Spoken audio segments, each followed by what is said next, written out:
And welcome to Going for Two War Room Live, Monday night of Week 15. My name is Kyle Senra. We got Gladys Louise Taylor. Dan Rosier may not be with us, but until then, we also have the Fantasy Sports Doc, Jim Peretti. How are you both doing? Good. Doing well, Kyle. Awesome. Doing Excellent. good. Yeah, we're coming right off the edge. I mean, for most people, this is fantasy football semifinals. So obviously incredibly important. I mean, there may be some matchups that are coming down to the Bengals-Steelers game tonight. So we'll definitely see how that's going. And of course, if you have any set start questions regarding players tonight, feel free to ask us. And any other questions at all. I know we usually talk injuries, so we'll probably get right into that to start with.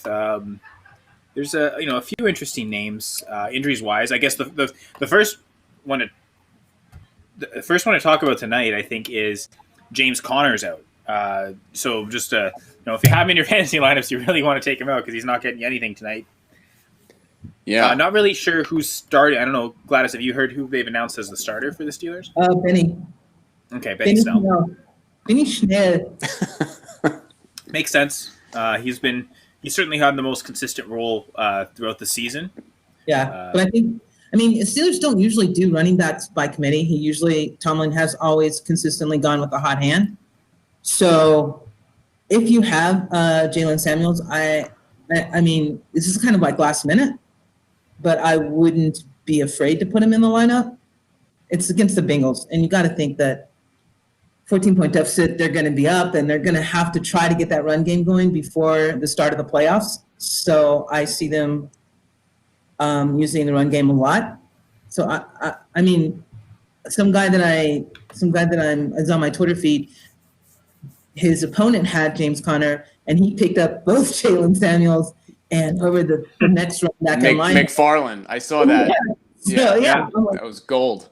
That was gold. I mean, I would never think that far ahead, but that is crazy. So yeah, I wouldn't be afraid to pick up any of the Steelers running backs right now. You're going to have to if you want points. We're also not afraid to have Dan join us. There he is. The man, the myth, the legend. You made six minutes late, which is I think what 6 is the amount of points the Giants scored last night. So it fits. And Dan's leaving already. How are you doing, Dan? Wow.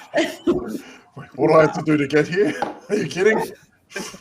Thanks, Kyle. I am the beehole. I am Adam Gase. No, I'm not. Not everyone can struggle against Jacksonville like the Packers, but hey, whatever. Wow, that's true. That's Shots true. fired. Only the Vikings and was it the Colts or the Titans? Only 3 playoff teams have struggled against the Jags this year. That's it. Yeah, that's it. Wow. All right. Well, I guess the Vikings aren't a playoff team right now. So there we go. That's okay. Dan, how are we all today? Good. How did that feel struggling through New York City traffic to get here just to get kicked in the teeth by Kyle as soon as he signed on? I feel like I want to hang up, but it's okay. You know what? It's week 15. It's playoff week. We're all close. It's nearly over. Let's kick on. I'll take the insults with the injury. See what I did there? You go. I like it. You got a future in this business. That's it. I'm trying to find what channel the game's on. That's what I'm doing. It's ESPN. Monday Night Football. There we go. Oh, all right. I'm good. All right, set. Unfortunately, not all the players are doing so well, as Dan mentioned, injuries. So there's a few key players to check in on injuries. If I could propose one to go first with, I'm somehow beyond anyone's belief the highest scoring fantasy rookie running back. Even though if you asked everyone what their rookie running back ranks are right now, he's probably the running back 6. But James Robinson, workhorse role all season with the Jags, but that could be in jeopardy. Yeah, and that kind of ties in with the theme for the week, which was ankle injuries. We had a few guys that either had ankles straight up or ankle in conjunction with things. We had James Robinson got hurt again. Jeff Wilson, who came in for him, got hurt with an ankle. Clyde Edwards-Helaire. And then I think there might have been 1 or 2 more. But basically, what I think might be beneficial for everybody is just go over ankles a little bit and just kind of give a little primer on how these things usually work, because the story kind of is almost always the same. So, football player injures his ankle, they get an x-ray. They get the x-ray to see if there's a break in any of the bones or to see if the joint's disrupted. What I've seen reported at least 4 or 5 times today, because of the nature of the injuries and the number of the injuries, is that when the x-ray is negative, they say, oh, such and such got good news, the x-ray is negative. And I would say that if you have an ankle injury and the x-ray is negative, it's not really good news, it's just news. It tells you a little bit about what's going on, but not really the full nature of what might be happening, specifically injuries to the soft tissues, the ligaments, the cartilage, the tendons, all that stuff. None of that shows up on x-ray. So you can have a completely normal looking x-ray and have a really bad injury to the ankle despite that. And you don't really find that out until later when you get different type of imaging like an MRI. So once that's been established, that there's no break in the bone, there's no disruption in the joint, then we think soft tissue injury, you get an MRI. And generally speaking, if you have an ankle injury, we've talked about it before, there's 2 flavors. There's the low ankle sprain and there's the high ankle sprain. Or actually, there's the low ankle sprain, and they kind of invented this thing called the mid ankle sprain, which doesn't actually exist. So for the purposes of understanding it, there's either a low ankle sprain or there's something else. If they're saying something else, then that's bad. And time frame wise, low ankle sprains, generally, that's the one that players can kind of tape up, numb up, gut it out, 0 to 2 weeks out. And you just kind of have to watch the practice reports, see how they're doing, see how they're getting around. And it may be something that at least the first week you might have to watch right up until game time. Could be a game time decision. They might play, they might not. If they do play, generally speaking, they're probably in decent shape. Although, like we saw with Mostert last week, you do have a risk of re-injury, although he did pretty well before he left. So, there is that component of it. If it's a high ankle sprain or a mid-ankle sprain, that's when you're talking about 4 to 5 weeks minimum.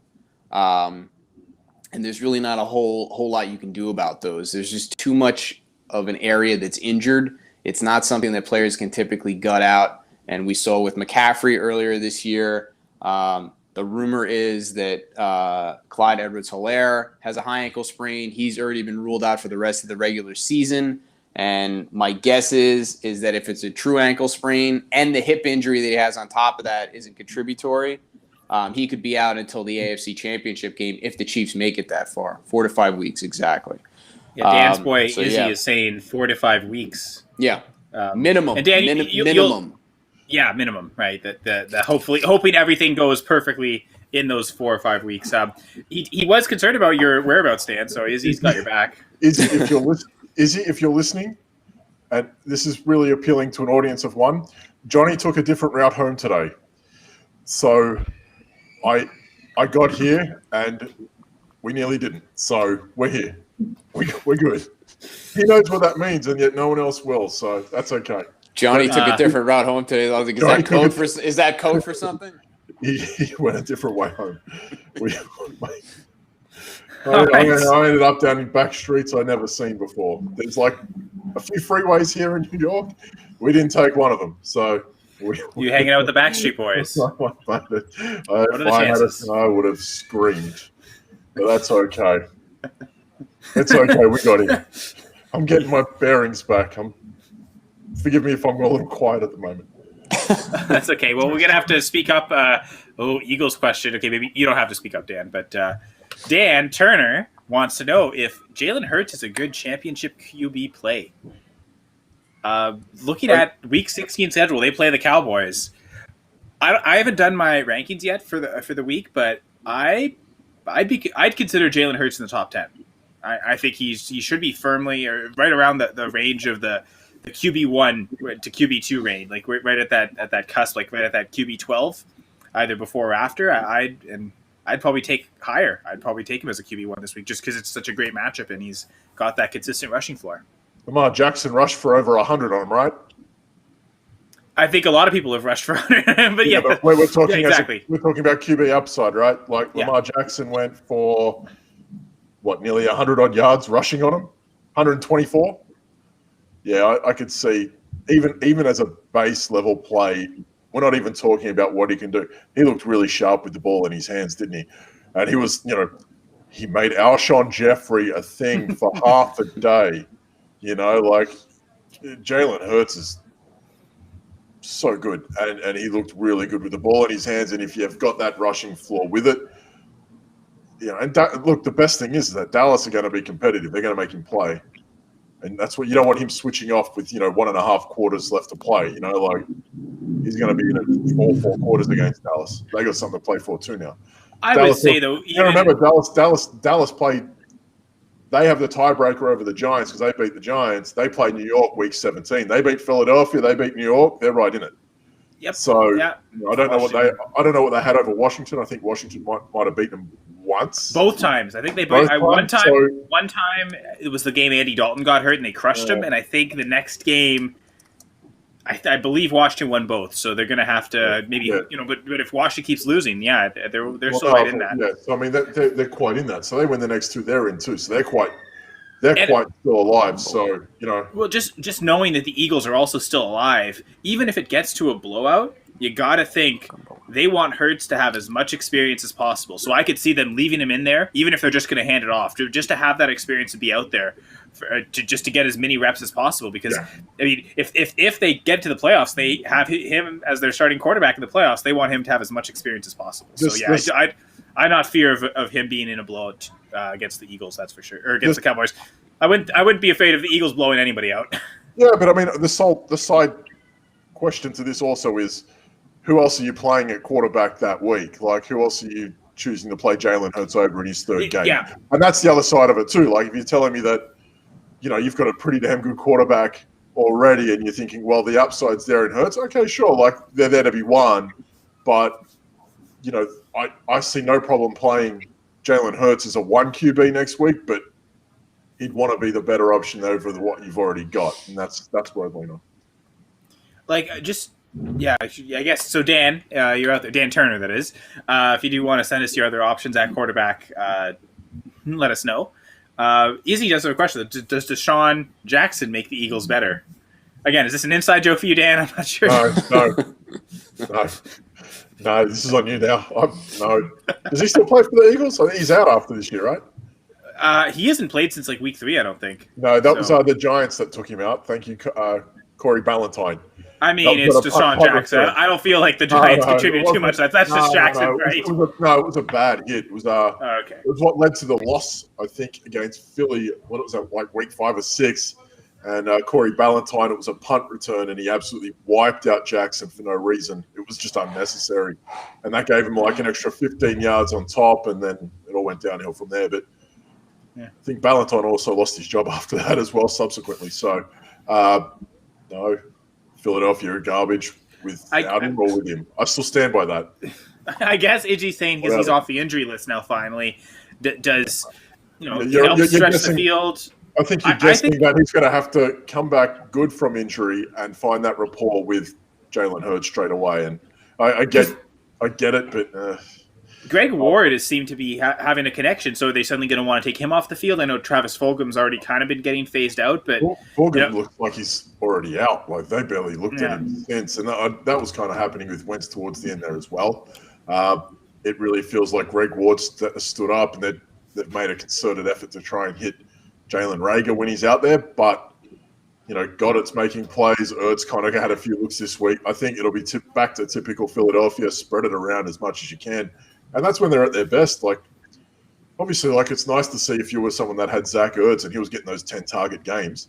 That was really cool for when that was happening. But you got to look at the evolution of what they're going through, and that team within a 2 to 3 week period has already started to throw it out to Dallas Goedert more than ever. Jalen Reagor's getting the look. Greg Ward's thrown in the slot, and he looks super, super shifty when he does. And they're using their running backs how they need to. And, I think, why go to Desean Jackson for? Like I was even stunned to see, like, Alshon Jeffrey get as many looks as he did when he might have had 2 or 3. And that might have been 2 or 3 more than what you'd think. But, hey, listen, Des Bryant also scored a touchdown this week too. So, I feel like that evolution of the Eagles is happening right in front of us with Hurts, Ward, Rieger. I don't see a need to go to Jackson. Like he's a great addition if you need him and if you can get there, but why? Like why? Like if you found a formula the last 2 weeks that looks really good, I'm rolling with that. As to why, I think his unique skill set, the field stretching, open things up for everyone else. You could have him on the field just to have him on, not even target him. And I think where it comes into play is if Jalen Rieger is forced to miss more time because of the similar skill sets. If say Philadelphia for whatever reason, and look, there's still a chance at making the playoffs, aren't they? I think maybe are they out? No, they're still alive. Kind of. Yeah. So whatever it is, yeah, I would think that whether they do or don't make the playoffs, now's the time to get Rieger in as much as possible. That's it. Hightower, whatever. That's it. And I get the whole injury thing with Rieger. I understand, but presuming injury is a dangerous game to play, and if you need Desean Jackson to be that filter, okay, I get it, but I don't see a reason to. If you think he's going to be that big of a difference maker, sure, but I don't think he is at this point. Well, just to clarify, Desean Jackson was just designated to return from IR. They haven't activated him yet, so they have 21 days to figure out what they want to do, and the season will be over within that window. So they may not do anything with him. He broke his ankle in Week 7. I mean, there is enough time for him to be healed at this point and for him to practice. But we saw with John Brown last week. He was designated for return, and then he didn't play, and he may or may not play this week. So, remains to be seen on that. And Rieger, we don't know what the nature of his ankle injury is, keeping with the theme, but he could end up missing time as well. So, that's kind of what they're dealing with, a lot of moving parts there in Philadelphia. Continue to monitor. So I did actually want to touch quickly. I forgot to mention it with James Robinson. Yeah. I don't have him on any team. So, my perception's a little skewed on it, but I would have such a hard time trusting him knowing that they're facing the Bears next week. And yeah, we've seen Dalvin Cook do well against the Bears, but that's Dalvin Cook. Like he's kind of the exception to the rule. The Bears have been really stingy against running backs all year. And presuming that Robinson, if he plays, isn't going to be 100%, I'd be looking to avoid him. So I think this week you're preparing, if you've had the sweet life of having James Robinson this year for nothing really, waiver wire pickup, and you've got a workhorse back, I think you need to set yourself up this week to prepare for life without him, because I don't think he's going to be a good, even if he plays, I don't think he's going to be a great fantasy option. You're basically banking on a touchdown, and it's not great to bank on a touchdown for a running back against the Bears. You'd be a flex play at best against Chicago. Yeah, they're presuming it's a high ankle sprain. I think it's unlikely that we see him. So the question I pose to you guys is it even worth, going for the backup running backs in Jacksonville? No. Give a shot at his name.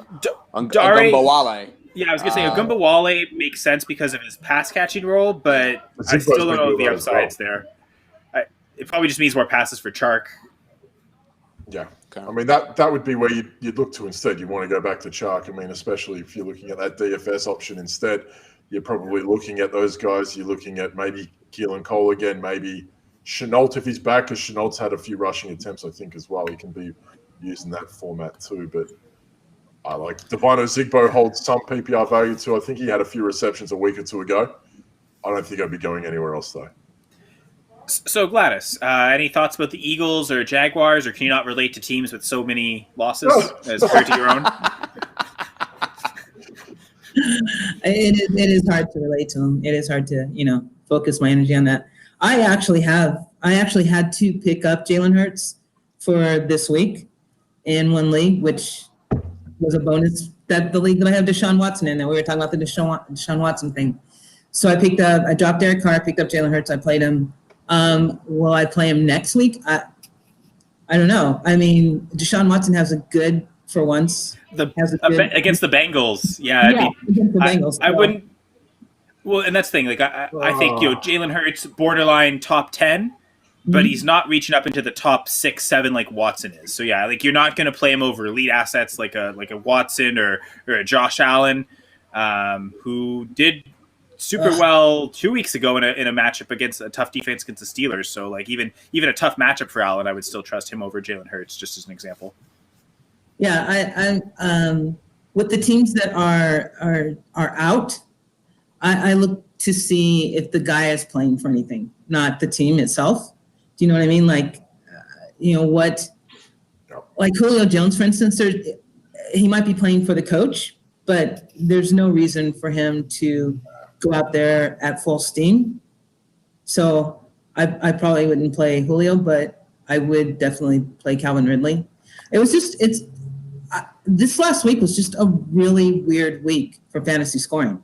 Like people that came in as your number one seeds that had the Aaron Rodgers and the Devontae Adams and the Julio Jones, they, for the most part, lost because they weren't scoring. And I count myself in that, so let's just not talk about it. Let's just move on. Let's go back to injuries, shall we?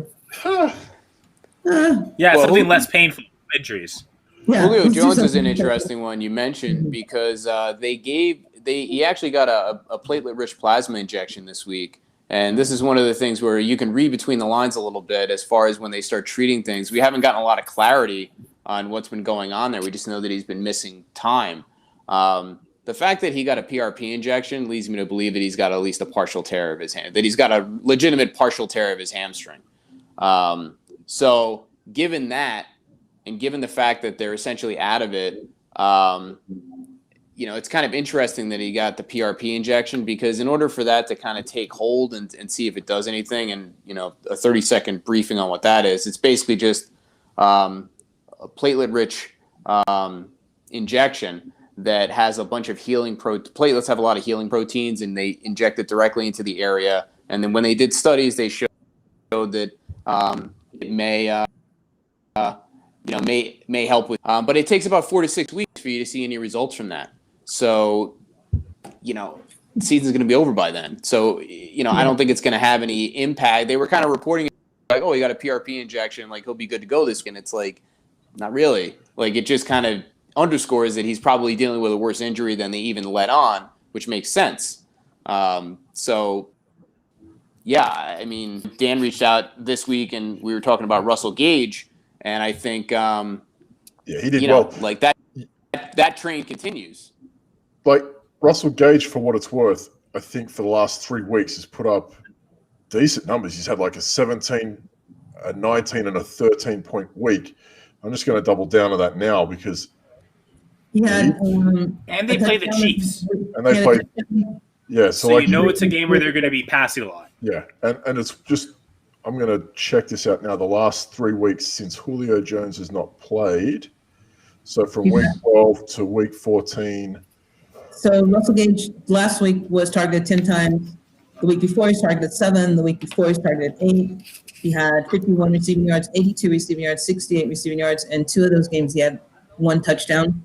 And I believe the game he didn't have a touchdown. So, he's okay. I just don't think he's dependable. He has those yips where he just kind of does the Deontay Johnson drop the ball for no reason thing going on. But don't say that. Don't say that. Yeah. We do not need that today. Thank you very much, Gladys. No, Yvonne will drop it enough tonight for everyone. We do not need to be talking about Deontay Johnson and drops. We drop that conversation? Yeah. We're going to pick it up later. All right. So speaking of picking up, any other? Actually, there's one other injured player who, again, loaded question, Doc. What's wrong with Michael Thomas? I think we have time, but yeah, it's a good question. So, I don't know if he re-injured his ankle, like had a setback and had a re-injury, kind of like Mostert did, or if they're just trying to kind of. I mean, New Orleans made the playoffs, so is this a thing where they're just going to shut him down for a few weeks and let him really try to get healthy for a playoff push? So I'm not really reading anything into that, like anything catastrophic happened. It remains to be seen. But he looked like he was performing okay or pretty well, even with Taysom Hill out there. So this might just be something where they just kind of want to get him healthy for the playoffs when they figure it really counts, especially since Drew Brees came back and survived. with his horrific injuries that he had a month ago. Incidentally, I don't know if you guys saw it or not, but Jameis Winston hit the COVID list, just to add insult to injury, literally. After getting passed over for promotion, and then he hits the COVID list when Breeze comes back. It's funny because when you start said insult to injury, I'm like, what? That's not insulting. Jameis Winston does not. I thought you meant for the Saints, it's insulting for them, and it's like, okay, yeah, I get what you're saying. I get the joke. I always want to insult Jameis Winston, so I accept it entirely. Yeah, if I can, Russell Gage is a wide receiver. The wide receiver 25 over the last 3 weeks is averaging about 14 points per game in PPR. So if you're desperate, that's a flex play right there. I would go beyond saying desperate. I think he could be he could be a decent play because the other thing you want to keep in mind is the guys that are that haven't been out there grinding it out for a whole year. They come in and they're relatively fresh. They're playing against teams that have either given up, or are playing backups because they're resting for the playoffs. And sometimes these guys, you get into championship week, this is when they pop. And they may not necessarily carry it over, but they can have those short periods where they can have some really, really good games. And this kind of fits for me, that kind of fits in that wheelhouse. So, if Julio Jones is out, Russell Gage becomes very viable, I think. I would say to Gage, though, he has played a lot of snaps throughout the season. I mean, he's played every single game this year. It looks like week 3, he only played 18% of the snaps. I think he aggravated something and got hurt. But outside of that, 32% of the snaps in week 7, he's played over half the snaps every other game, sometimes as much as 88% just a couple weeks ago. So I think fresh to a certain extent, but he's played a lot too. So he's not necessarily the freshest spring chicken that hasn't been active for half the season either. Well, he's 24 and I'm 44, so I'm sure he's fresher than I am. Yeah, than all of us, right? Yeah, I'd gauge that for sure. I speak for no one but myself. Gladys, did you have something else? Is Derek Carr coming back? Oh yeah, that's a good one. Yeah, he almost got forgotten about, right? Mariota. So this is kind of interesting because they said he has a groin injury and they said that it was significant, but they also gave him a timetable of 10 to 14 days, which to me just seems unrealistic.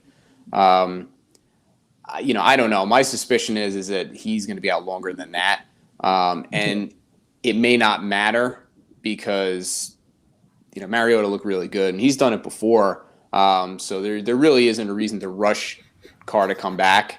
Mariota was a second overall pick, and Derek Carr was a second-round pick in the worst quarterback class we've ever seen in the last decade, or one of the 2 worst ones. So, I definitely say, doesn't Mariota have the more promise, the more draft capital behind him? Obviously, not the big contract, but he's played well before. He kind of got he got he's won a playoff game.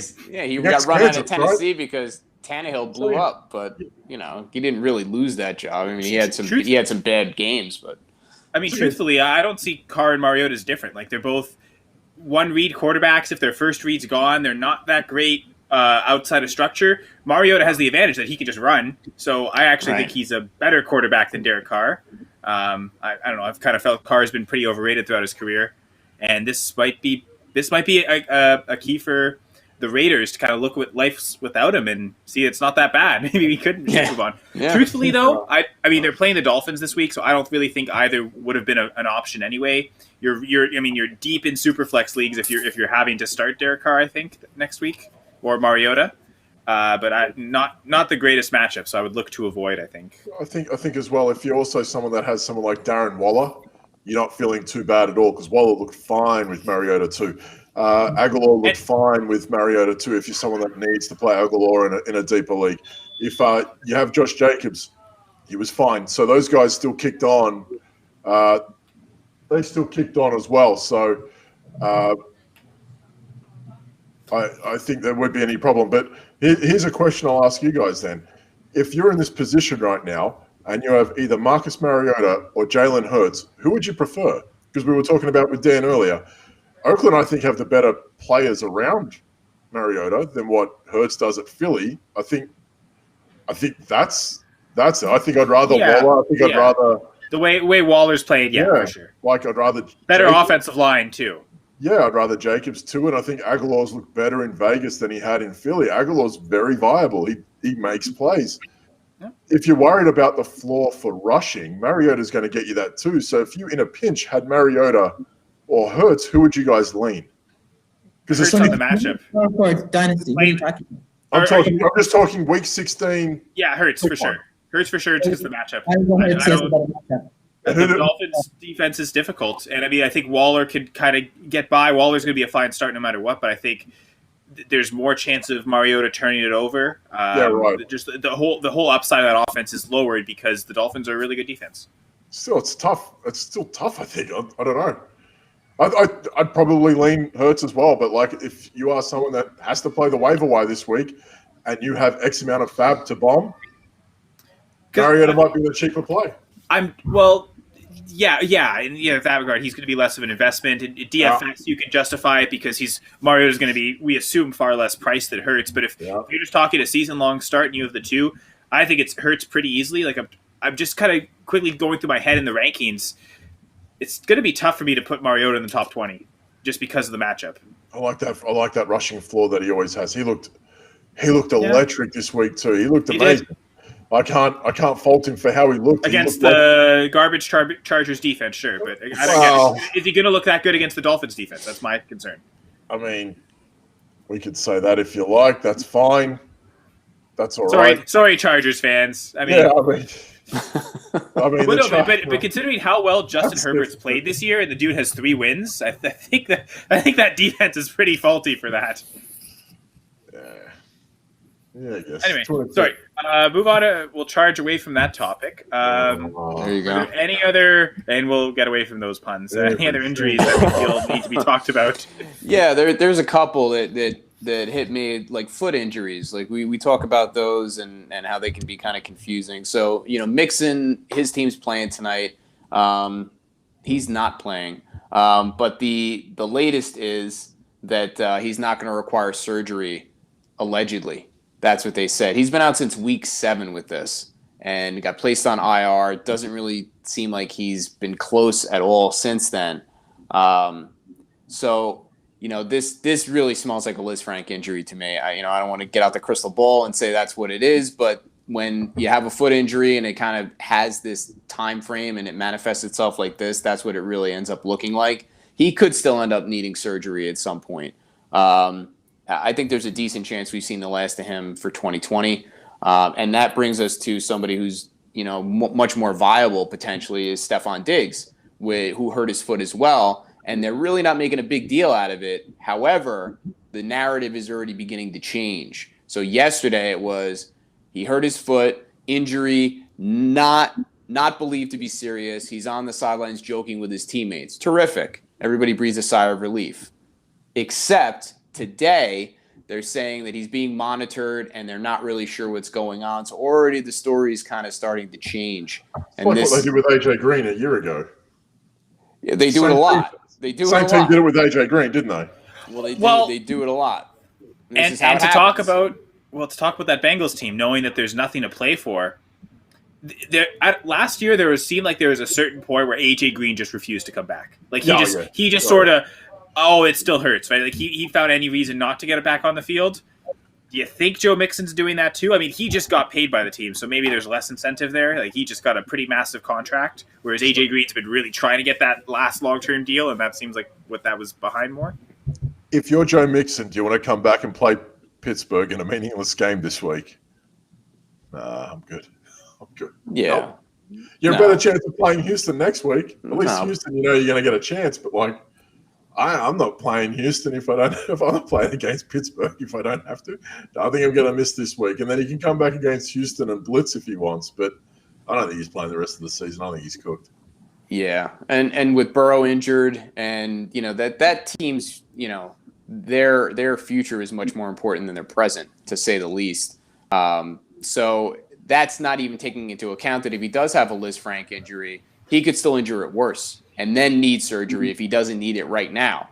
So, there's an argument to be made that, he not only is he doing what's better for the team, but he really is also doing what's better for himself. Yeah, he could go out and gut it out, but to what end? And really potentially injure himself worse. And the Bengals, they could potentially get Trevor Lawrence. Who knows? Yeah, now that was a joke, people. They're clearly not going to draft Trevor Lawrence. I don't think. Listen, I am dealing with people in New York that are not very happy today because of what happened yesterday afternoon. Talk about a lose-lose situation. They lose, they're unhappy. Then they're unhappy. Jeez. So mad. At least, do you really want to go 0-16? That's what I say to those people. Do you really want to go 0-16 that bad? It's not about that. At least, man, I'll tell you what it is for them, and this is what I've picked up. It justifies the means if you do, and that's why that now they're they'll be a 1-15 team, which is with no. There's no advantage to it, right? You know what I mean?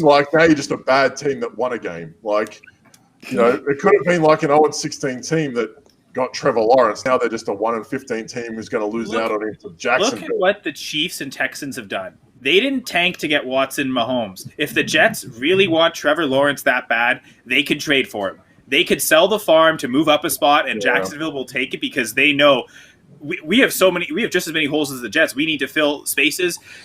Fields will be fine. We're not winning a Super Bowl anyway. Neither are the Jets anytime soon, so they don't really need Lawrence. But if you told me that Trevor Lawrence was going to be with Chenault, Chark, Robinson, Cole, I would be I feel like that's a better spot for him, fantasy-wise. I think that's kind of awesome. You hear that Mims, Crowder, Perryman talent there. But Mims. But you also saw how many times. You saw how many times. What's up? Trevor Lawrence has another year of eligibility, right? No. He could stay. No, he could. He could stay. He could. It's like a COVID year. He didn't play all year. He was out for games they played. If you're Trevor Lawrence, you just assume he's coming out. Has he said for sure that he's coming out? No announcement yet. If you're Trevor Lawrence, maybe you declare another year and you play 3 games and you're like, what?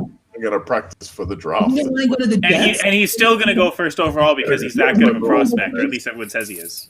So I've watched him play, and I don't know that I don't watch college football that much because it's ridiculous. But so I watched the game they played this week. He's a big kid, and I can see him saying, the Jets' first pick. No, I'm going to stay. At a certain point, he's going full Eli. That's the thing. If you really were just because from the talk of Lawrence, everyone surrounding, anyone who's paying attention says he's the best prospect since Peyton Manning. If Eli Manning had the pull to force his way out, you got to think Trevor Lawrence will too. He should have more pull than Eli did because Eli did win 2 Super Bowls or whatever, and he was the first overall pick that year, but that was literally just his name, right? Trevor Lawrence has his play behind him, and everyone's saying he's the best since Peyton, so. And John Elway did it, that same type of stature. If Lawrence really, I think just come out. If you really don't want to play for the Jets or Jags, force a trade. That's why waste another year in college?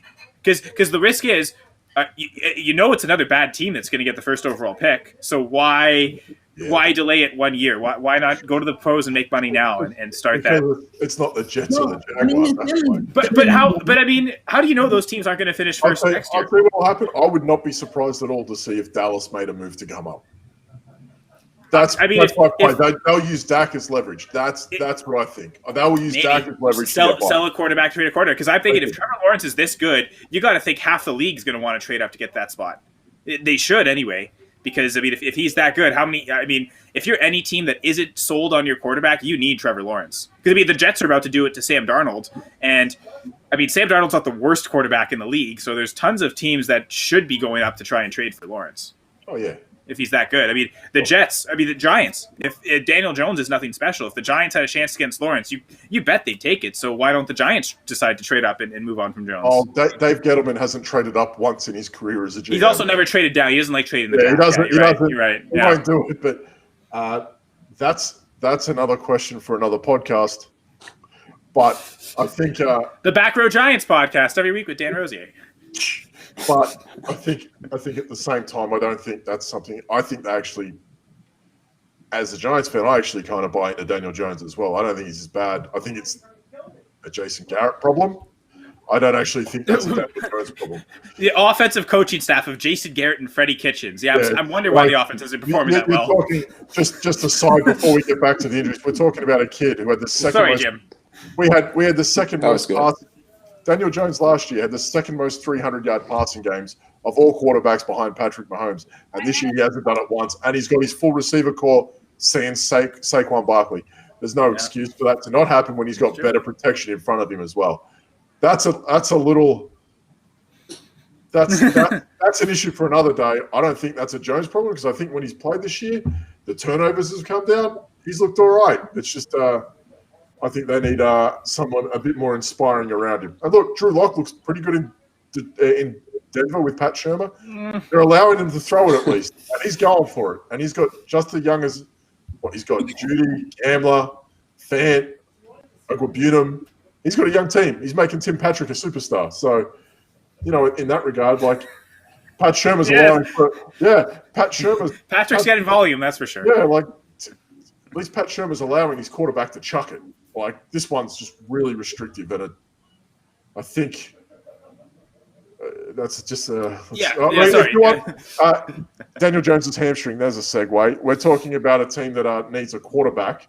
They have Baltimore next week, and they need to win their next 1 to 2 games. What do you think about a hamstring injury? That obviously he came back against Arizona, and it didn't look great. Hurt the ankle as well. Is this sort of a thing where we're going?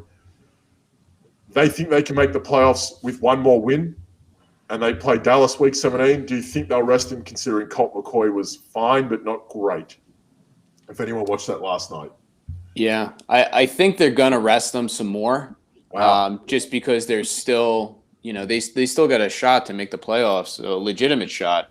And he had a hamstring injury in week 12. He picked up an ankle injury in week 14, and then he missed this past week. This could linger. I mean, this could easily linger for weeks. So, they rushed him back out there, whether or not he wanted to go out there or whatever, however it worked out. He got rushed out there in week 13 or whichever, what was it, week 13 or week 14? Yeah, it was 13 against Arizona. 13. Yeah, and that didn't go well. So it definitely didn't get any better from, the injury didn't get any better from doing that. It was 14? Okay.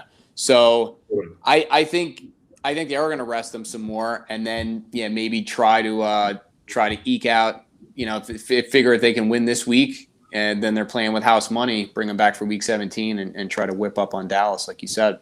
Baltimore's not the team you want to be playing this against. They have everything to play for. They're still on the outside looking in. They can catch Miami, who have a tough game against Vegas. Yeah. Baltimore have to win out to get through. That's what's crazy. They could be a 10-win team with an extra playoff spot that loses out. It's insane. Same thing with Carr and Mariota. The matchup's so difficult that you weren't probably going to play him anyway. Yeah. I would avoid Colt McCoy in fantasy, maybe even more so than Mariota, because at least Mariota can run. We chalked it up as a loss when they went out to Seattle with Colt McCoy. Like we had that in the books as they were going to lose it. They were sacrificing that game, and they won. So I mean, that could happen again. Why not? Like that could happen again. Look, they had two attempts inside the Cleveland 5-10 last night on 4th down that they blew, and they went for it twice and they missed twice. So that could have easily been 14 points, 17 points. It just didn't work out that way. What's wrong with Bradbury? I thought it was I don't think it was I feel like it was a hamstring. I could be wrong though. Hang on. So he's injured? I know he was hurt going into the game yesterday. Because that defense is without him, it's different. It's funny because for the most part, I thought they contained Nick Chubb quite well last night.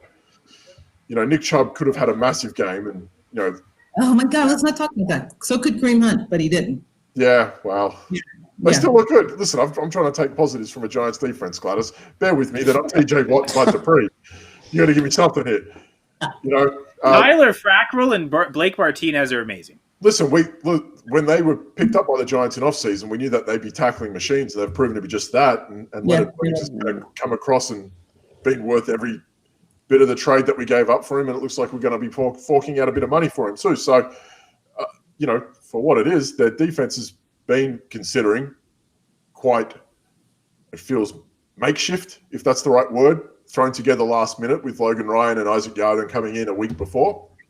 James Bradbury looked fantastic. We just lost our linebackers coach. He's now off to Illinois. Brett Bielema. He was a Packers guy as well, I think. So he's now he's gone. So great. Awesome. Fun. Are you from the McAdoo days? No, he was a.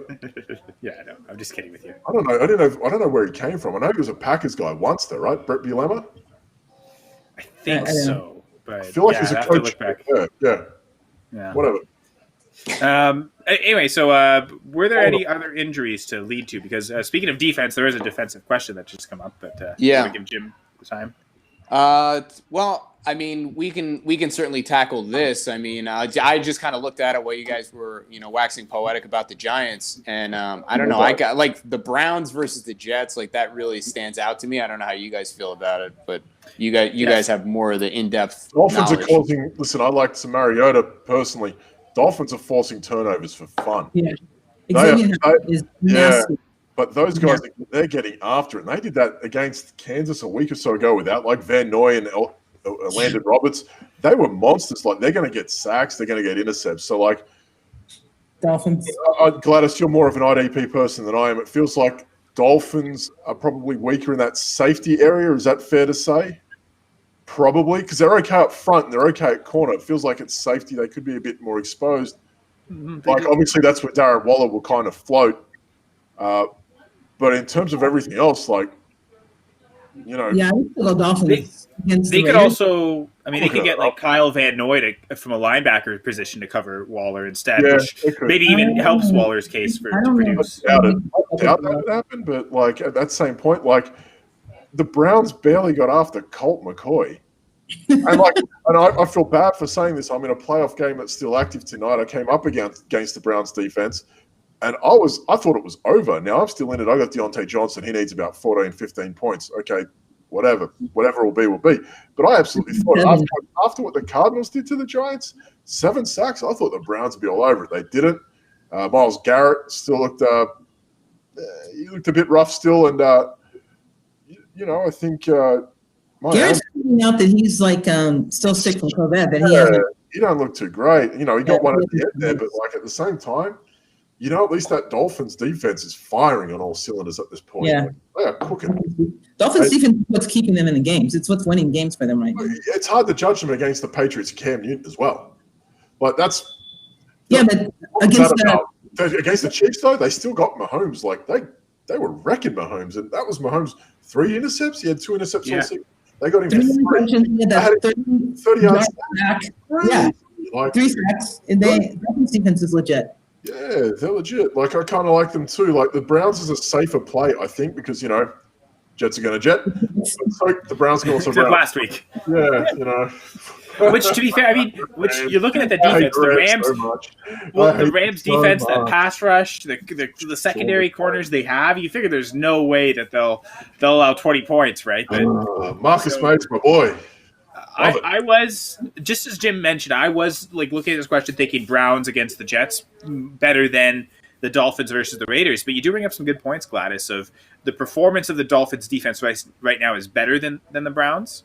It really just does come down to what do you put more weight on, the team defense itself or the matchup? I tend to always think it's the matchup more with defenses, which is why I think I'll still lean the Browns. Because again, I don't think the Raiders' offense is affected much by Carr's absence going to Mariota. You ask me, Mariota's probably the second best backup in the league this year. So you can make an argument they got better. I did. I think I just did earlier. But it was a solid argument. Well, hang on. I'll stick with the Browns. I'm sticking with the Browns as that, but yeah. Fantasy-wise, we'd have to say, begrudgingly, Taysom Hill would have to be the best backup for what he's done fantasy point-wise at this point. That's hard. Well, I don't know. Jalen Hurts. Jalen Hurts will have to be there at this point, one of the two. Well, I guess Hill's not really a quarterback. Hey, he proved it for 4 games, regardless of what anyone says. He maybe didn't throw the greatest, but if he's starting games at quarterback, you can't really take that away from him. He's a great wildcat. I'll give you that. But I just look at like what they schemed for Mahomes, and they made him look. It's hard to say. I don't want to say ordinary. He looked not like Patrick Mahomes. They schemed for Cam Newton, and he looked ordinary. Like Miami, they're coming to games like on that defensive side. They look like they have it figured out, and they got some amazing playmakers on that side of the ball. Not to say that Cleveland don't, but again, like you're talking about a team led by Colt McCoy, and they couldn't get after it, and that team gave up 7 sacks the week before. Like, I don't know. I think I'd lean Miami. I want upside. I'm going upside. I'm going Dolphins. Getting better chance of turnovers, better chance of, like you said, high impact plays. I want those sacks. I want those intercepts. So I think we're split. Sorry, Sean. Sean does appreciate the discussion, but yeah, sorry we couldn't help you more than that. Nice. So again, I think the best thing I could boil it down to is: do you prefer the actual defense itself or the matchup? What's the higher importance and priority to you? And I think laid out both those. Also, have them look at how they score the defense too. Like, what is do they get more points? Is it a sack heavy, or is it interception heavy, or is it score? Like, one of the leagues I'm in, even if you have like a lot of sacks, if the team scores on you, you're getting points taken away, like double of what the sacks are. Mm-hmm. So in that case, I would go probably with the Browns, because the Jets aren't going to score. But if you're getting paramount for interception, sacks, and turnovers, and the scoring doesn't really matter that much, I would definitely go with Miami. The over is like 1 point away. Yeah, great point, Gladys. Know your scoring settings and how that does affect defense. So yeah, that's a good point. So something along a little bit of a different line, but goes along with Sean's thing that I kind of wanted to talk about a little bit is this championship week. So if you have a team that's in the championship, you're the one who got that team there. So if you come down to a decision, and this happened to me, I'm sure it's happened to everybody. If you come down to a decision and you just don't know what to do, don't look for the answers from somebody else. You have the answer. Trust your gut. Trust your gut. Doesn't matter what I say. Doesn't matter what anybody says. You're the one that got the team to the championship. So you make the call. Trust your gut. The times when I've trusted my gut, those are the times that I win. The times when I said, oh, this guy's 2 spots higher in the rankings according to this list, those are the times I ended up kicking myself. So that's what I would leave it to you for. And in championship week, this is when weird stuff happens. This is when LaRon McClain rumbles for 140 yards and leads us to a championship. Like, these are the wild things that nobody can predict. You drop Curtis Samuel for Russell Gage. That's what happens. Things start getting nuts. Right. Le'Veon Bell rises like a phoenix from the ashes and becomes the Le'Veon Bell from the days of Pittsburgh again, because CEH is out. We could see that again. We could see Tony Pollard finally getting a shot to really do some good stuff. Tony Pollard. So this is the could you imagine? Like having a running back lineup with Tony Pollard and Le'Veon Bell running out if Elliott's out and just scoring 210 points. I mean, this is this is when it happens. Matt Breida had 87 yards this week.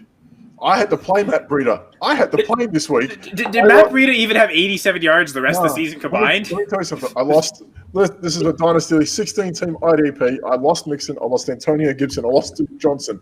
I had Matt Breida and Ty Johnson. And I'm thinking, well, the Rams are going to absolutely wipe the Jets. There's no way he's going to get the ball. Scores on like his 3rd touch. But I went with Breida, and I thought, well, they've actually been using him in passing downs. I'm like, well, okay, 2 or 3 catches and 40, 50 yards. I'll get 5 or 6, 7 points, whatever. I'll take it. Got put up 87 rushing yards, and he looked amazing. It's like these are those weeks where people are going to do things where you don't think they should. Chad Hansen's another one. Chad Hansen's a guy that's been picked up. I wrote about him this week. He had something like 14 targets, 12 catches, 157 yards prior to this week. He's played in 2 games in 4 years. And Deshaun Watson found him again. These dudes are coming out of nowhere, that's happening. It's Chad Hansen week. I love it. They get the Bengals next week. Let's go. All right. So I guess if there's nothing else injury-wise, we'll say thanks to Jim. I know you've been on a little later than usual, so we appreciate that you sticking around. Yeah, of course, absolutely, absolutely. Championship week, you got to make it happen. But if there's anything that comes up during the week or anything that we didn't touch on, you can find at TFS Doc. You can shoot me an email at thedoc@thefantasysportsdoc.com. And we're getting towards the end of football season, but basketball is here. And when football season ends, baseball prep starts. So if you want to get a head start on your injury prep analysis, check out my book. Injuries suck, but your fantasy team doesn't have to, and that's available on Amazon. There's a link to it on my Twitter page. And I want to take one moment here to wish everybody a happy holiday. And hopefully everybody's staying safe and enjoying the time with family and as much as they can. And it's grateful for all the good things that they have in their lives. And I hope everyone is going to enjoy the holiday season. And one last thing, I want to say congratulations to Dave and Austin for knocking us out in the semifinals. Good luck in the finals. Unless Juju Smith-Schuster decides to score about 65 points, then we're already looking towards the draft for next year. So I'll leave you guys with that. Have a great holiday, and we'll chop it up next week. Yes, see you next week. All right. Bye, guys. Buffalo, New England. Let's go. Yeah. Before we get to next week's game, though, that was the Fantasy Sports Talk, James Reddy. But here we are, Bengals Steelers. I feel like we've done a little too much of both of these teams. What is it? Steelers 14.5. So quickly right off the bat, is that spread high? Yeah. Is there a spread high enough? Like, are we? Let me start with it. The Steelers played down to their competition. They did, but they crushed the Bengals with Burrow last time. So they played down to their competition. That's except Bengals, they didn't play down to the Bengals. That was a team that was so bad that they couldn't possibly play down to, and now they're much worse than they were then. To be fair, I'd also like to add, I was all for taking the Rams at plus 19 this week against the Jets. Yeah. Yeah, I was all about that. I would have too. I would have thought there's no way you can make that spread high enough, right? On the road, the Jets at LA, the Rams, top of their division, firing on all cylinders, and here we go. The Jets, they jetted, like they did a Jets thing, So like, listen, plus they've come out to plus 15. I've just checked now. Over under still sitting at 40.5. Look, they're back to Ryan Finley, and he looked absolutely atrocious. Now we're all for the Steelers playing down. I don't think they can play that low. So I'm okay taking it 15 because you're hoping over under 40.5. They're saying the totals here at this point. They're saying the Bengals are like 12.5 or 13 or something. 13. Yeah, they were saying that the Bengals were at 13, and I don't think Ryan Finley can get to that. I don't think he can get to 13. He's not the worst player out there, but he might be. So if you're looking at a safer bet, I kind of like the halftime spread there with the Steelers minus 7.5. They could be up by 10. And look, the Bengals could come back, get some garbage time, whatever. But the Steelers at minus 7.5 at halftime, I'm all about. They could be up by 14. Doesn't really matter. I'm looking at what happened last time.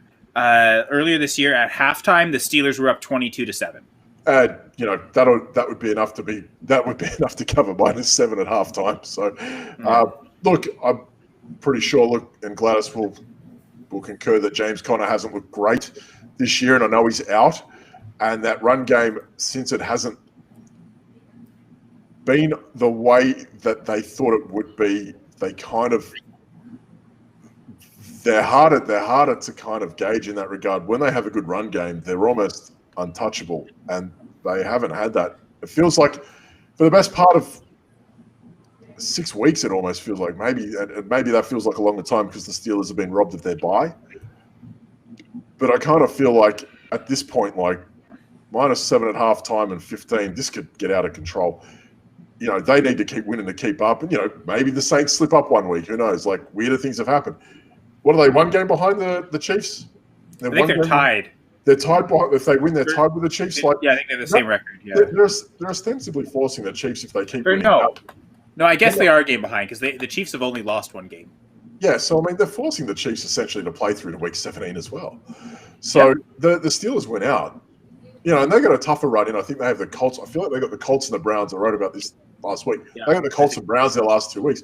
Steelers need to win out to keep up. Like, all right, they're not going to miss out on the playoffs. They've clinched a playoff spot. But at that point, if the chance to kind of get that top seed is there, and listen, they went out. They beat Cleveland. They beat Cincinnati. They beat the Colts. They're forcing the Chiefs to play week 17. And I know the Chiefs do not want to do that. So, there's a lot to play for the Steelers here to be motivated enough to keep going. So I will say, And they crushed the Bengals without a good run game last time. They had 47 rush yards on 20 carries. So they were atrocious running the football then, and that was with James Conner, and they still crushed them. So I don't see any way the Bengals, like you said, do they even get to 13 points? Like I just don't see, and I don't see how they can stop the Steelers. Like I know Ben's been struggling a little bit lately, but you throw those 5-yard quick slants to the Steelers receivers. Who's tackling, right? Like I mean, this is built for like a Chase Claypool rushing touchdown. That's what this is built for. Like he's got one of those end around jet sweeps. He's happened. Like I could see that absolutely happening today to boost those stats. It's coming. I feel it's coming. So Gladys isn't as keen on that 15 minus 15 over under. But what do you think of the halftime? Would you say 7.5, Dan? 7.5, yeah, and over under 20.5 over under. For the halftime, what do you think of those numbers, Gladys? No. I think Pittsburgh has been starting slow. They've been starting slow. Bengals defense isn't that bad. They're not great. They let Andy Dalton score 30 points on them, but they're not that bad. And they weren't that. Ben Roethlisberger had 4 throwing touchdowns last time, 2 to Desean Jackson. This was before the Steelers wide receivers got the yips. So the Steelers wide receivers had the yips. Don't say that. No yips. Just no yips with Deontay Johnson. I don't know. Deontay Johnson only caught 6 of 11 targets. It seemed like he might have had the yips back then too. Nope, didn't happen. I mean, Claypool went 4 for 10 in that game, right? 4 catches on 10 targets. So even that game, they were still dropping it, and they still had no problem. So I just don't see what the Bengals could do. What week was that? What is this? Week 7, week 8? Yeah. I don't like. Week 10, actually. I don't like divisional games late in the season with a big spread. I just think divisional teams play different, and especially if they have a chance to knock another divisional team out, it's not the coaches. I think the guys just play different. I don't. No, I wouldn't go with that spread even at halftime. That's fair. I like to. It's funny that the Steelers fan is the one that's not going with them, but you know the best, Gladys. So I think they're going to win. I don't think they're going to lose. You sound like I did last night against the Browns. They're going to get like 7 or 8 sacks. They're going to absolutely destroy him. Well, I mean, I have confidence in the defense, the Steelers' defense. It's just the offense I'm kind of a little leery about. It's a get-right game, right? It has to be the get-right game. This is it. Yeah, it has to be. If it's not, we're in deep, deep trouble. Yeah. Yeah, for sure. So interesting things. A big surprise, and I was actually interested in this. So Eric Ebron as tight end 11 is only about 25 points behind the tight end 4, Robert Tonyan, but is also only about 25 points ahead of the tight end 20, George Kittle. So could easily fall back, which, I mean, the tight end sea of mediocrity rises all the way up to probably tight end 4 with Robert Tonyan. Isn't that madness? Robert Tonyan, again, I kind of hit on my I kind of hit last week on my article. I was pretty happy. But Robert Tonyan, he went like 5 games, 5 targets. He has the second highest completion, catch rate percentage in the league behind Jonathan Taylor. And the last 4 games, he scored a touchdown in a touchdown straight. Tied for Travis Kelce with touchdowns as well with 10. So like Tonyan's like, it's almost like 40%, 50% of his output is touchdowns. It's like Eric Ebron when he was with Andrew Luck and the Colts. Yep. Ironically, he had that massive one season. He had like 12, 13, 14 touchdowns. And he ended up as a top 5 tight end because of it, right? 100% correct. Yeah. But like the irony of like George Kittle hasn't played since week 4, week 5. He's still a top 20 tight end is madness. That is madness. This position group really does. This position sucks. Madness. Like that's just PPR. Like I would bank. I didn't even check. I might even check soon enough. I would bank that George Kittle's probably higher without the receptions too. Like because some of these guys they're there because of just luck. I'm going to find this out. I need to find this out. You guys carry on. I'm going to find. I'm now curious now. All right. So quickly to head over to props. Gladys. So we'll look at the quarterback. So they've got Ben Roethlisberger at 275.5 passing yards, 26.5 completions. Ryan Finley at 183.5 passing yards. So just on those. So Bree, again, 276 yards for Ben, 184 yards for Finley. Are you liking either of those quarterback numbers, either over or under? I'm going under on Finley for sure. Ben, 200. It's got to go over. Yeah. I mean, if the run game is as anemic as it has been, he's going to have to go over. So George 377 last time against the Bengals. Sorry, George Kittle is still the tight end 20 in standard scoring with 62 points. Is that like he's 62 points as a tight end 20? That's hilarious. He's a tight end 20 in standard scoring with 60 He's points. a tight end too. But he's played. Boy. Where is he? He's the tight end 20 in PPR also. And if you look at his points per game, like when he's played, he's been a top 2 tight end. So that makes sense that in those games he's been producing. Tight end 18. Sorry, I messed that up. He's only played 6 games. He's tight end 18. Tight ends suck so bad. That'll be interesting to see how high, going off the injury, how high he goes in drafts this year. Because is that something where, because I know in like, I played a league where it's 2 tight ends and a tight end premium. And he was the first, and Kittle was a first-round pick. He went 110, I think. I started 2 in a tight end premium this week. I started Hunter Henry and Mark Andrews, and I'm pretty happy. They both got me about 20 points. I do that. I got a tight end premium league, and I might hopefully survive if Ebron scores less than 10 points in this. I run 3 tight ends, and if Kittle was healthy, I'd probably run 4 tight ends between Mark Andrews, Jonnu Smith, and Robert Tonyan. Madness, absolute madness. The position, Robert Tonyan. Yep. So bad. So bad. Everyone should be playing tight end premium from now on. It's the only way that you can judge them. Or just kill them and put them in a flex. Just make a kicker tight end flex. That's it. Kicker tight end. That'll be great. So, Gladys, I do agree with. I think I agree with you on both quarterback. Or I don't know if you said bet over, but I'm saying bet over just because again he got more than 100 yards more than that the last time he played the Bengals, and now they're without their lead running back. So if they struggled to run before. And Ben was just passing like crazy last time. I mean, I think he should easily get to 300 yards. So 275 for me is a smash over, I think. Well, last time he had 46 attempts and he completed 27 of them. I don't see him having. That's a lot of attempts for. It is. I still think he's going over. I don't think that he's going to see the numbers that he saw. He's not going for 400 yards. He's going for maybe 310. I got you. Rather than 370, I am scared. I am scared of the completions, though. I mean, you're saying that. Like, even that game where he had 377 yards, he still only completed 27. So they're putting that completions at 26.5. I'm scared of that, but I do like the yards for Ben. I do like the yards. I think he's going over. I don't think he's going to get the 333 that he got last time. But, yeah, I would go over on him. And under on Finley. So this one's interesting with Finley. Yeah. Combined touchdowns and interceptions, 2.5. I mean, he could get 3. He could get 3 interceptions without throwing a touchdown, which probably seems like the likeliest play here, isn't it? Crazy. Look, I see that, and I see that 2.5 interceptions and touchdowns, and all I think is they're going to give it to P. Ryan and Williams and Bernard. That's all I think. But they're not going to allow him to throw it. I think well, that's true. They made to try and minimize interceptions too, but I think he could reach that on 3 interceptions without even scoring a touchdown. He hits that, to be honest. Yeah. So is Joe Hayden back in the secondary or no? Is Joe Hayden back in this game? Do we know? I'll double check. You guys. I can check. Okay. I'll check. Anyway, so quickly to go through some of the yards. I guess we only have a few minutes left, so I'm just voting. Just looking at player yards.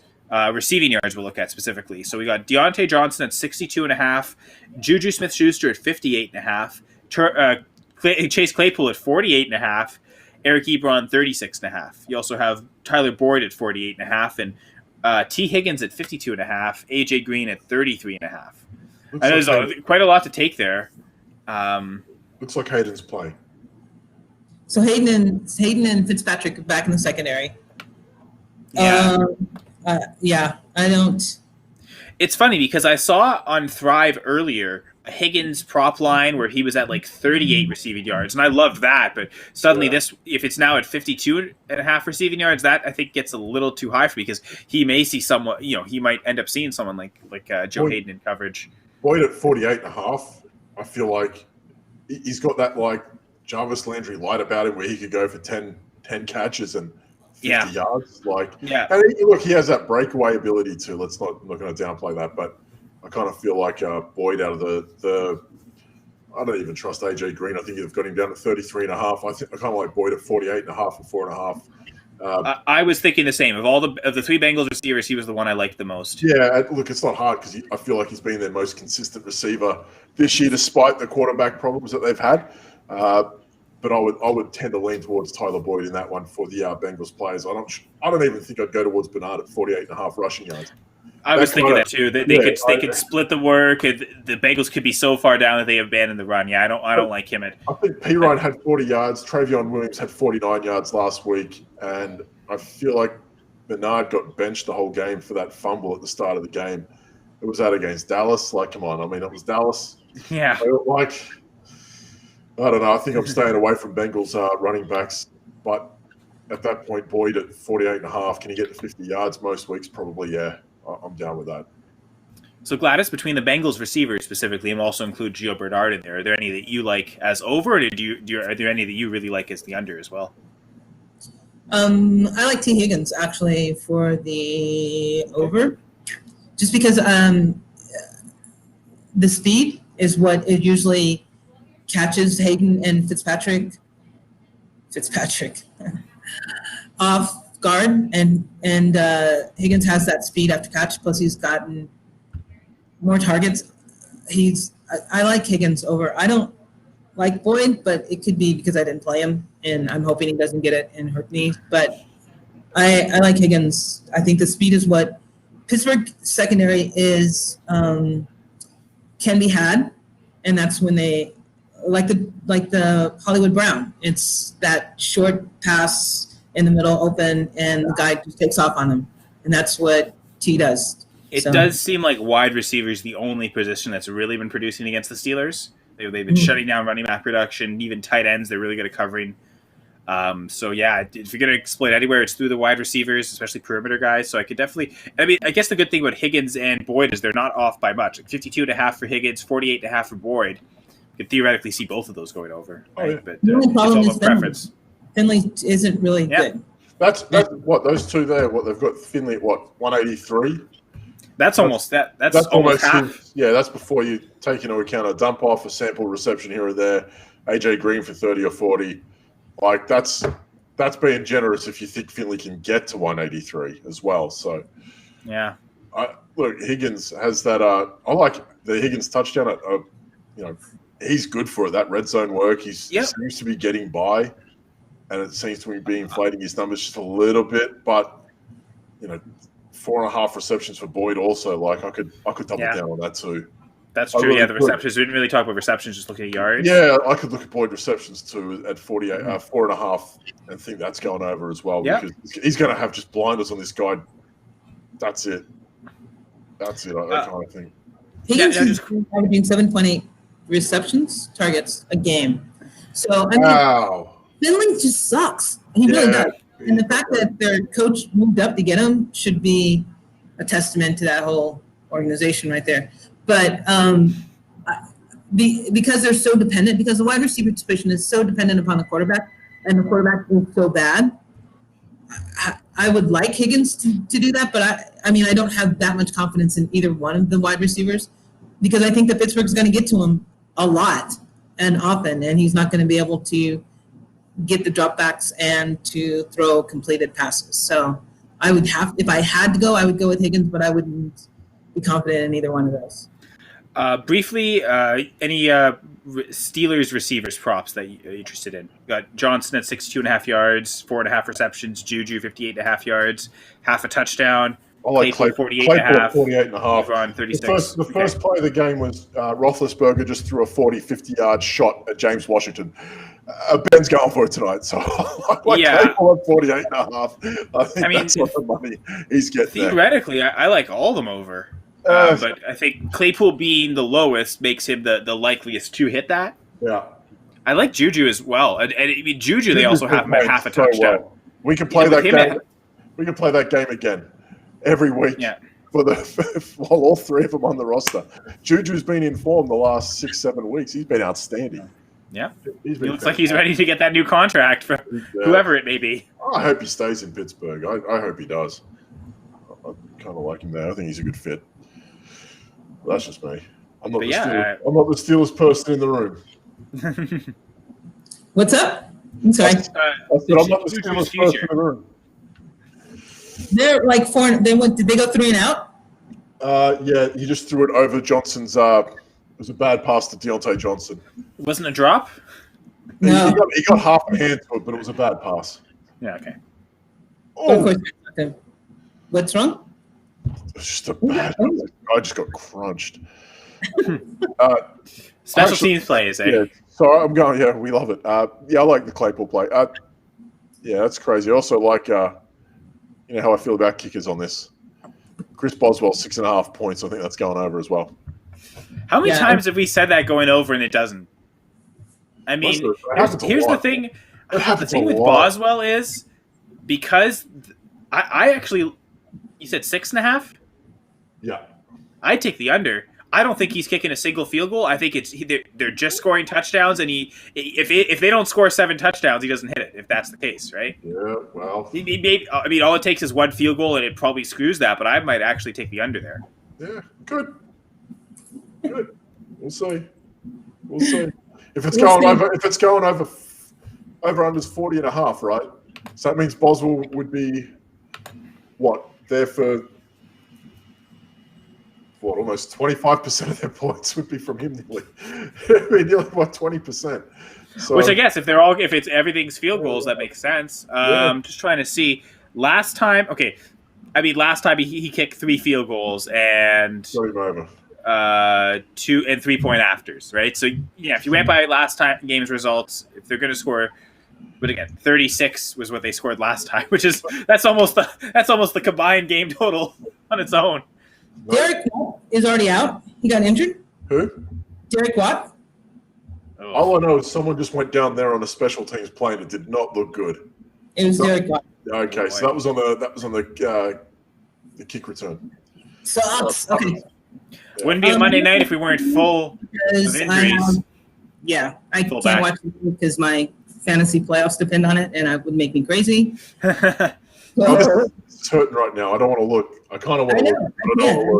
But I don't want to look. I've got one game in question. I just don't want to look. Well, that same thing here. Mine is I need Ebron to get less than 10. So it's going to be watching every time he gets a catch. It's going to be so painful to watch. It's going to be one of those things where I think we're all going to need the same thing to happen in some degree. So Gladys, what do you need for tonight? I need in one league I need Ben Roethlisberger to score less than 30 fantasy points. Can't have in that. Another league I need I need Johnson to score more than 37 fantasy points. All right, so hoping for some rushing touchdowns there from Deontay Johnson. Let's roll with this. I need 15 from Deontay Johnson. So I'm with you on both. I'm like this paradigm with you both on this one. We both need something to happen. If Ebron does nothing, that means the other receivers are doing well. I'm down with that. Okay, yeah. If Ebron does nothing, it means he's not getting production from Ben, so that's also good. That's right. Yeah, that's right. So all we're saying is go Steelers, but boo Ebron. But boo Ebron, boo Ben. We don't want Ben to score more than 30 fantasy points. Unless it goes to Johnson, and we're a little off the field. I'll boo Ben. No, I need Deontay Johnson to go off. I need Johnson to go off, but I need Ben I don't care how he gets it either. I don't care how he gets it. Rushing touchdowns. That's all you need, Dan. Rushing touchdowns from Deontay. They're not running backs. That's how they're going to do it. I got a question for you both before we sign off, if that's okay. Who is right now your MVP for the league with 2 weeks to go? Who is your fantasy MVP? I'll give you that. Oh, fantasy MVP? Yeah, let's go fantasy MVP. I've ridden and died with Patrick Mahomes all season. Yeah. I think fantasy MVP might end up being James Robinson, just because of where you got him and how much production he's given you consistently throughout basically the entire season. Like, James Robinson very well could get you in the finals for a waiver wire pickup, and you really can't say that. Kid just got snubbed for the Pro Bowl. I mean, I don't care about the Pro Bowl, so I don't really care who gets snubbed from it. Especially this year. There really is no Pro Bowl this year, so why do they... this is literally just about... it's a fan vote thing. Fans don't know what they're talking about, which is why we're here to tell them what to think. They get paid for that. They get bonus on all this, too. If it's in their contracts, yeah. He probably didn't have much of a contract either. It was probably UDFA. I don't know that he's getting all those bonus pulls. Pro Bowl, okay, yeah, sure. No, we'll throw it in there. Okay, sure. All pro lists are really what matters to me. Jacksonville, yeah, we'll give you 20 mil if you make the Pro Bowl. Good one, James. All right. Yeah, I know that low risk one, right? Meanwhile, the week before the voting went in, like Tony Khan's sitting there smashing on Josh Jacobs. Go on, get in. Dan, who's yours?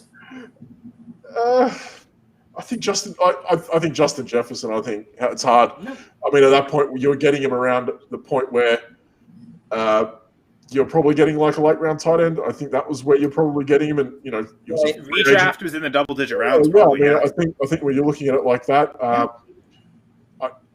I feel like he made that big, but like in a sliding doors sort of world, I kind of feel like I'd be surprised if there are a lot of teams. I feel like, why didn't we bring this up? I must have missed it. Stephon Diggs. Stephon Diggs was carted off, right, at the end of the game. Jim brought it up. It must have been before I came on. Stephon Diggs, in some world, I think, has been... He wasn't carted off, was he? Yeah. Yeah, foot injury. I thought he just walked off. I didn't think he was carted off. I hear different things. I must have been told. Maybe I got told something else. He walked near a cart. He walked to the cart. But I think it was a defensive guy. Well, there you go. I kind of feel like Stephon Diggs is probably a guy that dropped 3 or 4 rounds, 5 rounds because of the Josh Allen thing, and no one really trusted it. And I even thought that you're getting Diggs in like the 7th round, like that. Like it's all well and good to say Justin Jefferson, you've picked him up and he's done this, but like we knew what Diggs could be, and he has been better than advertised. I think he's kind of come away from this season as a guy that I feel like, we talk about receivers who could be, first 2-round picks next year. Diggs has to. Jefferson the one cut on the hot mic this week? Oh, I don't know about that. What did some idiot say now? What? What do you say, Kyle? I said, what did some idiot say now? No, Jefferson when oh, right, yeah, the Warren Sharp thing. No, he was talking about Kirk Cousins not throwing him the ball. Kirk Cousins. Oh, yeah, okay.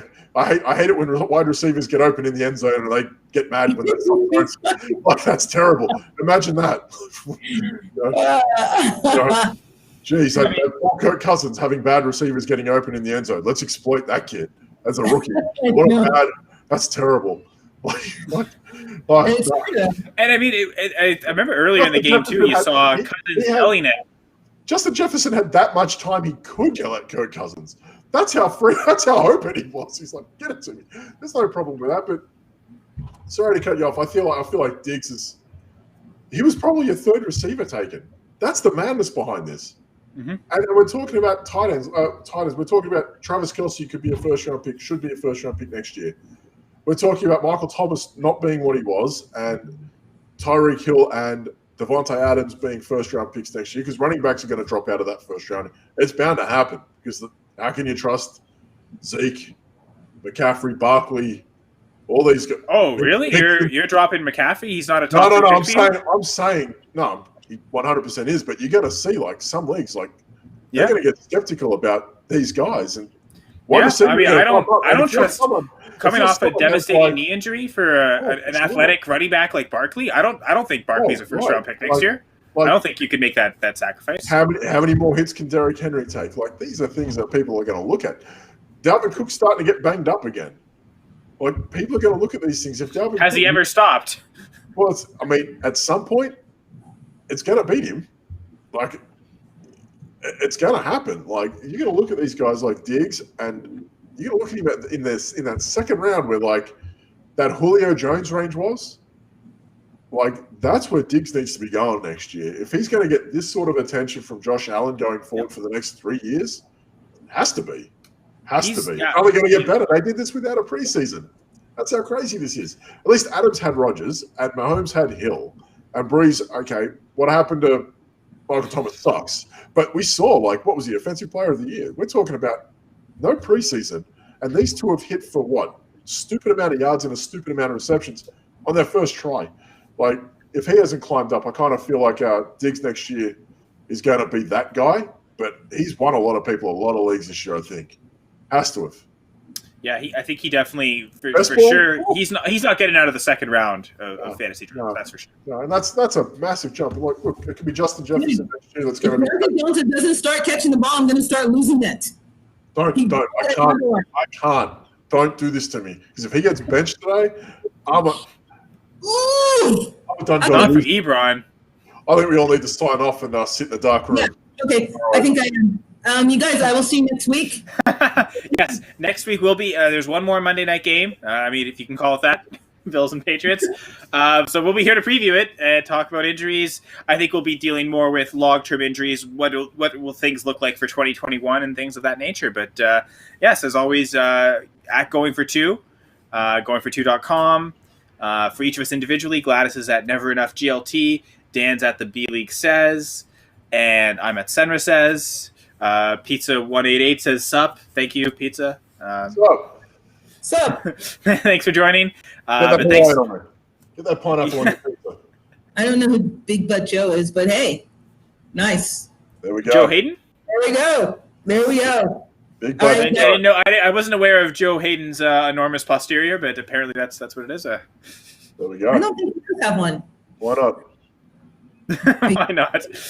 Well, I don't know. I don't know. We can answer that, Dan. You'll have to ask Joe Hayden that. Yeah. Well. All right, guys. I will see you later. I'm gonna go. Yes. Have a good one. So I need to go vent.